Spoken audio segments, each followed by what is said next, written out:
everyone, and welcome back to Jesse Hecht Creative. Today we're going over the Avengers Beyond Earth's Mightiest classic first appearance Iron Man from Marvel Legends. Before we begin, make sure to hit that like button and smash that subscribe button. Now let's get to it. The box for Iron Man is done in a stark white. Looks really cool, awesome. I love the blue logo with the red over here as well. The Avengers logo is really nice. On the side we have Iron Man as well. On the other side we have comic drawn Iron Man. Really cool. On the back we have a picture of Iron Man, his accessories, all the legalese. On the bottom is more legalese. On the top is the Avengers logo. Now let's take a look at Iron Man. I love the dappling on the silver. It looks very nicely done. There is some scratching sort of molded or painted on here. Really nice. The rivets are the best part. I love rivets. They're super cool. Reminds me of the Tin Man in a way, this figure. More scratches on the back over here. On the side a little bit. Some more rivets and stuff. Looking really great. You can't really see any eyes on the inside, but it looks pretty cool regardless. There's a lot of scratches everywhere on this figure. Let's check more of them out. The body is very chunky. I like this though. It's very sort of old school, retro futuristic armored. We have some lines on the back that look really nice. I like how they look. The marbling is also really cool as well. And there's a lot more scratches on the figure too. It's really neat. He has a small antenna over here that is a little bit rubbery. It's nice. We have a lot of marbling too on the side. It's fine by me. It makes it look really old and really cool. I do like all the scratching over here as well. And the rivets, once again, are really neat. Very futuristic, retro looking on this. The belt is really cool. Like the little ports on the side. That's nice. We have a little more ports over here. Looking really great.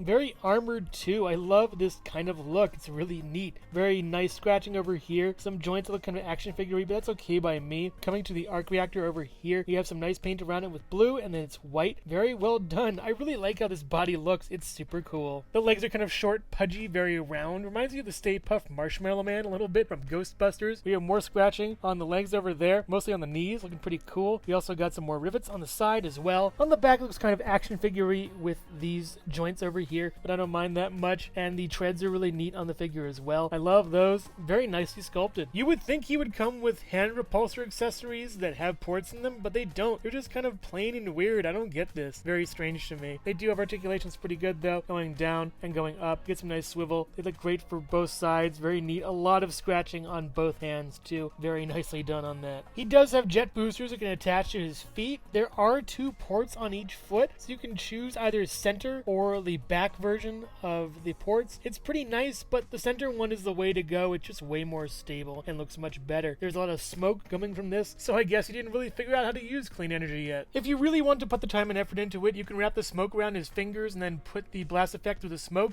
but it doesn't really look that great in the end. It's very hard to balance and very hard to maneuver. If you want some kind of Day the Earth Stood Still kind of robot attacking people, sure, go for it if you have that kind of sci-fi horror collection, but I don't think it's worth your time. Here's Iron Man with the 80th anniversary Alex Ross head on him. It looks nice, but it's a little bit low on the neck and is just okay, but it works well if you want an unmasked Iron Man, but really they should have given us one in the first place. Hello everyone, and thank you so much for watching so far. Make sure to click like, subscribe, share, and leave a comment. You can also click the bell icon for more creativity. Now let's get back to it.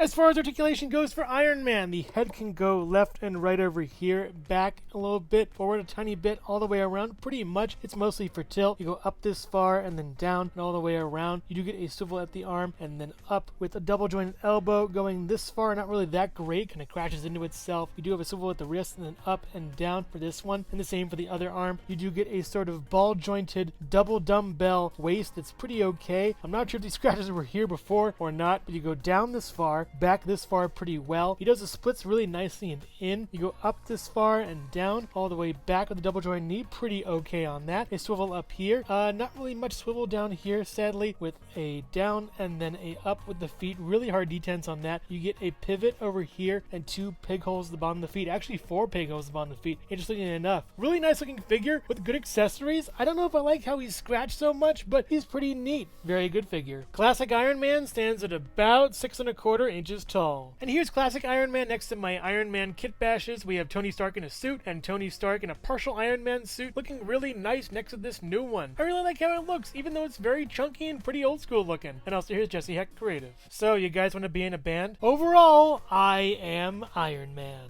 I've always loved the design of this Iron Man suit. The amount of silver on it is really great. The arc reactor is really cool. The little bits and bobs are very nice. And the rivets. Oh, the rivets. Even the marbling looks really cool. It adds a little more texture to it. And those scratches are really growing on me. It's incredibly chunky, really old school. I like the slits for the mouth and eyes. It's very handmade and ad hoc. I must say, though, that the posability is lackluster and not really that great for this figure. They could have gone a bit farther with the movement, even though it's a big, clunky character. I suppose that's what they were going for, but they could have pushed slightly to get a little more range of movement on the elbows and knees. The accessories could have been better. We could have had an unmasked head, or at least a helmeted head for Tony Stark, and some way better repulsor blasts. Even though I'm not sure if he used them in the comics, I really would like to have them for his hands. If you're an Iron Man fan, I would highly recommend this figure, but if you don't like Iron Man and don't like posability that much to the fullest extent, I would skip on this one. But make no mistake, if you like metal and you like Iron Man, then rock on! So which Iron Man is your favorite? Suited, classic, or half-suited? Tell me in the comments. Thank you so much for watching Jesse Hecht Creative. Feel free to click like, subscribe, share, or leave a comment. You can also visit us at jessehechtcreative.com, where you'll find more reviews like this one. Thanks again for watching and keep being creative. Stay tuned!